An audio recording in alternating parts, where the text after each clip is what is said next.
এখান থেকে বাই হইছে ও প্রাইসের কারেকশন এর জন্য হইলেও এই পুল ব্যাকটা নেওয়ার জন্য হলেও এখানে আসবে। So that is counter trade and এই কাউন্টার ট্রেডটাও আমরা ধরতে পারবো। আর যখনই মার্কেটের ডিমান্ড অ্যান্ড সাপ্লাই আসে ওই জোনগুলো থেকেই মার্কেটের অপটিমাল জোন ক্রিয়েট করে পিওয়াই জোন থেকে যায়। যখন আমি জানি একটা মার্কেট এখানে ট্যাপ করে ও এখান থেকে বাই হবে প্রাইসের কারেকশন নেওয়ার জন্য। সো আমি এখান থেকে বাই করতেই পারি, স্ক্যালপিং করতেই পারি আমি এখানে।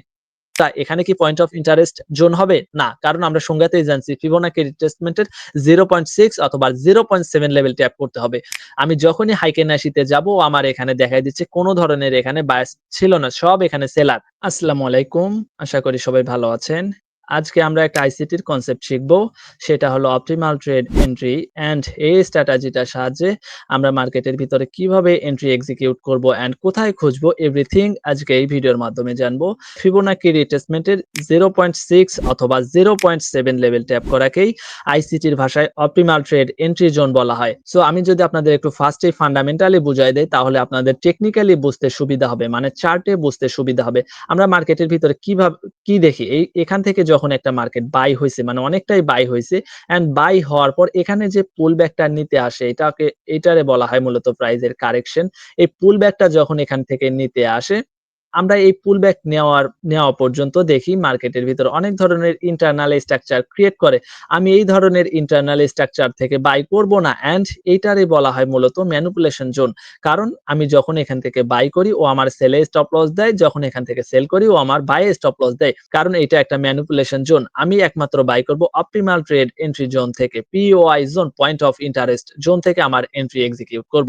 পয়েন্ট অফ ইন্টারেস্ট জোনটাই হচ্ছে ফিবোনাকি রিট্রেসমেন্টের 0.6 অথবা 7 লেভেল, মানে যেখান থেকে বায়ার অথবা সেলাররা প্রচন্ড চাহিদা প্রকাশ করে তাদের বাই এবং সেল করার জন্য। সো যখন আমি দেখতেছি মার্কেটের ভিতরে এখানে আমার ফিবোনাকি রিট্রেসমেন্ট ড্র করা আছে, ফিবোনাকি রিট্রেসমেন্ট এই ডিমান্ড জোনটায় ড্র করা আছে, তাহলে কিন্তু আমি এই সব ইন্টারনাল স্ট্রাকচারের ভিতরে এখন আর আমার ট্রেডটা প্লেস করতেছি না। কারণ আমি জানি এই যে পুলব্যাকটা এখান থেকে আসতেছে এটা আনভ্যালিড এন্ড এই যে পুলব্যাকটা আসতেছে এটা কিন্তু আনভ্যালিড। কারণ আমার ডেস্টিনেশন আছে। আমি জানি যে আমি একমাত্র POI zone, point of interest zone থেকে আমার এন্ট্রিটা এক্সিকিউট করব। That is point of interest zone. আমি এখান থেকে আমার এন্ট্রিটা এক্সিকিউট করব ফিবোনাকি রিট্রেসমেন্টের 0.7 অথবা 6 লেভেল থেকে। সো যখন আমি দেখতেছি 0.6 লেভেল ট্যাপ করতেছে এন্ড এখানে যদি কোনো ধরনের অর্ডার ব্লক থাকে, মার্কেট তো আমার ড্র করাই আছে যে এটা একটা ডিমান্ড জোন, তাহলে এটারই বলা হয় সব মিলে golden entry zone. Golden entry zone. So আমি এখানে যখন আমার কনফার্মেশন পাবো আমি এখান থেকে আমার এন্ট্রিটা এক্সিকিউট করব। সো এক কথায় আমরা এই ফিবোনাকি রিট্রেসমেন্টের 0.6 অথবা 0.7 লেভেল থেকেই যে এন্ট্রিটা করি এটারই বলা হয় অপটিমাল ট্রেড এন্ট্রি। এন্ড এটা খুঁজবো কোথায় থেকে? যেখানে মার্কেটের ডিমান্ড এন্ড সাপ্লাই জোন থাকবে এই জোনটার ভিতরে আমরা অপটিমাল ট্রেড জোন খুঁজবো ফিবোনাকি রিট্রেসমেন্টের 0.7 অথবা 0.6 লেভেলের সাহায্যে। সো এখন আমরা চার্টে দেখব এন্ড কিভাবে আমাদের এন্ট্রিটা এক্সিকিউট করব এভরিথিং এখন আমরা দেখব। আবার আমি আপনাদের একটু পরিষ্কার করে বলতেছি যে এই অপটিমাল ট্রেড এন্ট্রি জোন আমরা কোথায় খুঁজবো? যেখানে মার্কেটের ডিমান্ড জোন থাকবে এন্ড সাপ্লাই জোন থাকবে। এই দুইটা জোনের ভিতরেই আমরা অপটিমাল ট্রেড এন্ট্রি জোন খুঁজবো। এখন আমরা একটু চার্টে দেখব যে আসলে কোথাও আমরা পাই কিনা। সো এর আগে কিন্তু আমার এই যে আমি জোনটা খুঁজবো এই জোনটা খোঁজার আগে কিন্তু আমার মার্কেটের ডিরেকশন সেট কইরা ফেলতে হবে ভাই। এখন মার্কেটের ডিরেকশন সেট না করলে আমি কিন্তু এখানে ট্রেড করতে পারবো না। আমি কিন্তু এখানে ট্রেড করতে পারবো না। এখানে আরো অনেক ধরনের স্ট্র্যাটেজি কাজ করে। আর অনেক ধরনের স্ট্র্যাটেজি কাজ করে এন্ড ওইটা আমরা ডে বাই ডে জানবো। আমি জানি একটা মার্কেট এখান থেকে বাই হইছে, এখান থেকে বাই হইছে ও প্রাইসের কারেকশন এর জন্য হইলেও এই পুল ব্যাকটা নেওয়ার জন্য হলেও এখানে আসবে। So that is counter trade and এই কাউন্টার ট্রেডটাও আমরা ধরতে পারবো। আমরা কাউন্টার ট্রেডটা পর্যন্ত ধরতে পারবো। সো এখন আমরা একটু চার্টে দেখি আসলে কোথাও পাই কিনা।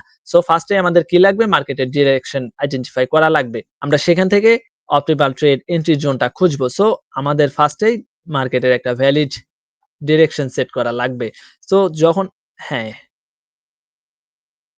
এখানে হইছে। এই যে এটা যদি একটা মার্কেটের ডিরেকশন সেট হয়, এখন এই জোনটা আমরা খুঁজবো কোথায় থেকে? যেখানে মার্কেটের ডিমান্ড অ্যান্ড সাপ্লাই জোন থাকবে। সো এইটা যদি আমার একটা চোখ মানে ক্যারেক্টার চেঞ্জ হয়, সো এইটা যদি আমার একটা ক্যারেক্টার চেঞ্জ হয় মার্কেটের ভিতরে, এখানে ক্যারেক্টার চেঞ্জ কেন হবে? এটা আমরা ডে বাই ডে জানবো। সো আমরা এখন ফার্স্ট যেটা শিখতেছি সেটা হলো optimal trade entry zone. So এটা করার জন্য আমাদের কি লাগবে? মার্কেটের ডিমান্ড অ্যান্ড সাপ্লাই জোনটা খুঁজে বের করতে হবে। এখন এখানে ডিমান্ড অ্যান্ড সাপ্লাই জোন কি? এখানে যখন আমি ক্যারেক্টার চেঞ্জ করছি, এখানে কিন্তু যখন ক্যারেক্টার চেঞ্জ করছি তখন কিন্তু এটা আর আমার মার্কেটে ডাউন ট্রেন্ড নাই। কারণ আমি এখানে মার্কেটের ডিরেকশন সেট করছি। সো এখন আমি এখান থেকে যত ধরনের বাই এন্ট্রি আছে আমি এখান থেকে খুঁজতে পারবো। সো এখানে আমাদের মার্কেটের ভিতরে এটা যদি একটা ডিমান্ড জোন হয়, এখন দেখেন তো এখানে ফিবোনাকি রিট্রেসমেন্ট এর কততে ট্যাপ করতেছে এইটা আপনি 100% ধরতে পারবেন। এটা আপনি 100% ধরতে পারবেন। কেন পারবেন? আপনি এখনই বুঝবেন আর আমি আপনাদের সংজ্ঞায়তেই বুঝাই দিচ্ছি। সো এর আগে দেখেন এখান থেকে এই অপটিমাল জোন থেকে আমাদের বাই করা কেন উচিত? এখানে দেখেন তো ভাইয়া, এখানে এতক্ষণ যেটা প্রাইস অ্যাকশন ট্রেডিং যারা করতেছে এতক্ষণ যেটা রেজিস্ট্যান্স ছিল ওইটা এখানে সাপোর্ট হিসেবে কাজ করবে। ওরা যখনই এখানে ওদের এন্ট্রিটা লাগাই দিছে মার্কেটে একদম ওদের স্টপ লস হিট। ওরা যখনই ওদের এন্ট্রিটা লাগাই দিছে একদম ওদের স্টপ লস হিট। সো আমি এখান থেকে তো বাই করব না। কারণ আমি জানি যখনই মার্কেটের ডিমান্ড অ্যান্ড সাপ্লাই আসে ওই জোনগুলো থেকেই মার্কেটের অপটিমাল জোন ক্রিয়েট করে। পিওয়াই জোন থেকে যায়। অপটিমাল জোন মানে পিওয়াই জোন থেকে পয়েন্ট অফ ইন্টারেস্ট জোন থেকে মার্কেটের বাই অথবা সেল হয়। সো এখানে পয়েন্ট অফ ইন্টারেস্ট জোন কোনটা? এখানে কি পয়েন্ট অফ ইন্টারেস্ট জোন হবে? না। কারণ আমরা সংজ্ঞাতেই জানছি ফিবোনাকি রিট্রেসমেন্ট এর 0.6 অথবা 0.7 লেভেল ট্যাপ করতে হবে। এখানে দেখেন তো এইটা যখনই আমি দেখতেছি 0.7 লেভেল ট্যাপ করছে অ্যান্ড এখানে আমি একটা দেখতেছি বুলিশ ক্যান্ডেলস্টিক প্যাটার্ন দেখতেছি। এখন বুলিশ ক্যান্ডেলস্টিক প্যাটার্ন মানে কি? হ্যামার ক্যান্ডেলস্টিক যখন আমি এখানে দেখতেছি অ্যান্ড এখানে আমি একটা কনফার্মেশন পাইছি। সো এই কনফার্মেশন যখনই পাইছি এই লেভেল থাকবে আমার স্টপ লস অ্যান্ড টার্গেট থাকবে আমার টার্গেট থাকবে এই সুইং। ফার্স্টেই টার্গেট আমার এই সুইং থাকবে। সো মার্কেট আমারে দিয়ে দিচ্ছে। কারণ আমি ভ্যালিড জোন থেকে এন্ট্রিটা এক্সিকিউট করছি। That is optimal trade entry zone, POI zone, point of interest zone. So এরপর আমরা আবার কোথায় এন্ট্রি এক্সিকিউট করব? যেখানে মার্কেটের ডিমান্ড অ্যান্ড সাপ্লাই জোন থাকবে। তাই না? সো এখানে দেখেন মার্কেটের ভিতরে ডিমান্ড জোন কোথায়? ডিমান্ড জোন কোথায়? এই যে এখানে যখন এখন অনেকেই ভাবতে পারেন যে এটা বোধহয় নিউজ। এটা নিউজ না ভাই। এখানে মার্কেটের এগ্রেসিভ বায়ার ছিল জন্যই এখানে আসছে। কারণ এই সময়ে কোন নিউজ ছিল না। আর এইটা আমার একটু বড় টাইম ফ্রেম। এইজন্য এটা দেখাচ্ছে। সো আমি কি করব? ফিবোনাকি রিট্রেসমেন্ট এখান থেকে ড্র করাবো। ফিবোনাকি রিট্রেসমেন্ট ড্র করাবো এখান থেকে।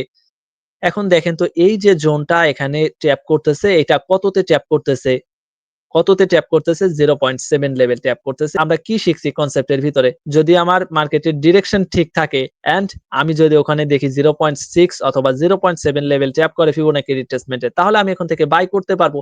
এখন বাই করতে পারবো যখন তারপর আমি এখানে দেখতেছি অনেক বুলিশ ক্যান্ডেলস্টিক প্যাটার্ন। সো আমি এখান থেকে আমার এন্ট্রিটা এক্সিকিউট করব। এখন অনেকেই ভাবতে পারেন যে ভাই এখান থেকে তো বাই হইছে তাহলে বাই হয়ে এখান থেকে আসার কথা। মার্কেট এখানে কেন আসে নাই? কেন আসে নাই? এটা আমরা এখন জানবো। সো ফার্স্ট এই আমরা এখানে দেখি মার্কেটের কি হইছে? ক্যারেক্টার চেঞ্জ হইছে। এখানে যখনই ক্যারেক্টার চেঞ্জ করছে মার্কেটটা, এখানে ক্যারেক্টার চেঞ্জ করছে, আমি এখান থেকে বাইটা ধরতে পারবো।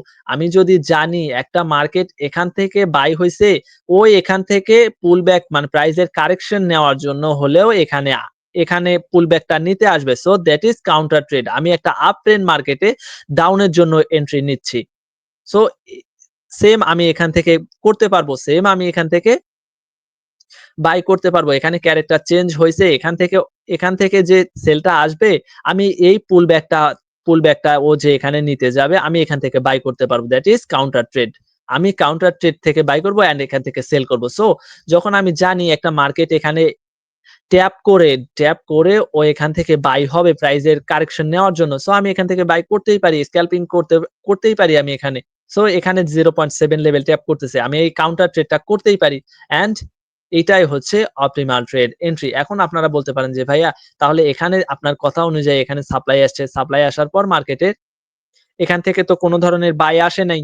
তাহলে এখানে কেন মানে সাপ্লাই থেকে কোন ধরনের সেল আসে নাই। তাহলে এখানে কি হইলো? এখানে এই যে সেলটা হইছে এই সেলটা আমি ধরতে পারবো। এই যে এগ্রেসিভ সেলটা হইছে এই সেলটা আমি ধরতে পারবো অপটিমাল ট্রেড এন্ট্রির সাহায্যে। এখন অপটিমাল ট্রেড এন্ট্রির সাহায্যে আমরা কিভাবে ধরবো? ফার্স্ট এ আমাদের একটা ভ্যালিড সাপ্লাই লাগবে। এই যে এটা যদি একটা মার্কেটে সাপ্লাই হয়, এখন এইটা সাপ্লাই কেন হবে ভাই? কারণ ওইটা আমরা ডে বাই ডে জানবো। এটা মার্কেটের সাপ্লাই জোন কেন হবে? কারণ এখানে ক্যারেক্টার চেঞ্জ হইছে। ক্যারেক্টার চেঞ্জ হওয়ার পর এখান থেকে মার্কেটের পাবলিক পার্টিসিপেট শুরু হইছে। এখন আপনারা বলতে পারেন যে এখানে তো বায়ার্স ছিল। বায়ার্স এখানে তো ছিল। তাহলে এখানে আপনি এইটারে পুরাটা কিভাবে ডিমান্ড সাপ্লাই জোন মার্ক করলেন? আমি যখনই হাইকেনাশিতে যাবো আমার এখানে দেখাই দিচ্ছে কোন ধরনের এখানে বায়ার্স ছিল না। সব এখানে সেলার। সব এখানে সেলারদের পাওয়ার। সো এখানে যখনই আমি দেখতেছি সেলাররা এগ্রেসিভ, তাহলে এখন আমি এখানে ফিবোনাকি রিট্রেসমেন্ট জাস্ট ড্র করাবো। সো যখন আমি এখানে ফিবোনাকি রিট্রেসমেন্টটা ড্র করাবো, 0 পয়েন্ট ফিবোনাকি রিট্রেসমেন্ট এ 0.7 লেভেল ট্যাপ করতেছে অ্যান্ড এখানে মার্কেটের একটা অর্ডার ব্লক ছিল। তাহলে এখানে এটা হচ্ছে মার্কেটের POI zone, point of interest zone. That is golden entry zone মার্কেটের ভিতরে, golden selling entry zone. So আমি এখান থেকে সেল করতেই পারবো। এতগুলো কনফার্মেশন যখন আমি পাইছি এই কনফার্মেশন গুলোর পর আমি এখান থেকে সেল করতেই পারবো। এখানে এইটা থাকবে আমার স্টপ লস, টার্গেট থাকবে আমার ফার্স্ট এই সুইং পর্যন্ত। এখন পুরাটা হইছে জন্য আমি আপনাদের বলব যে পুরাটা দেন না ভাই। এখন ফার্স্ট আমাদের কারণ আমরা মার্কেটের ভিতরে আমাদের টার্গেট দেই এক সুইং থেকে টার্গেট নিলে আমাদের অপর সুইং পর্যন্ত টার্গেট থাকে মার্কেটের। আশা করি আপনাদের অপটিমাল ট্রেড এন্ট্রি সম্পর্কে আর কোন ধরনের ঝামেলা থাকবে না।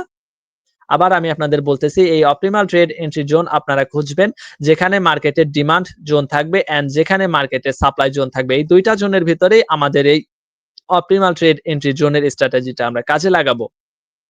সবাই ভালো থাকবেন। আসসালামু আলাইকুম।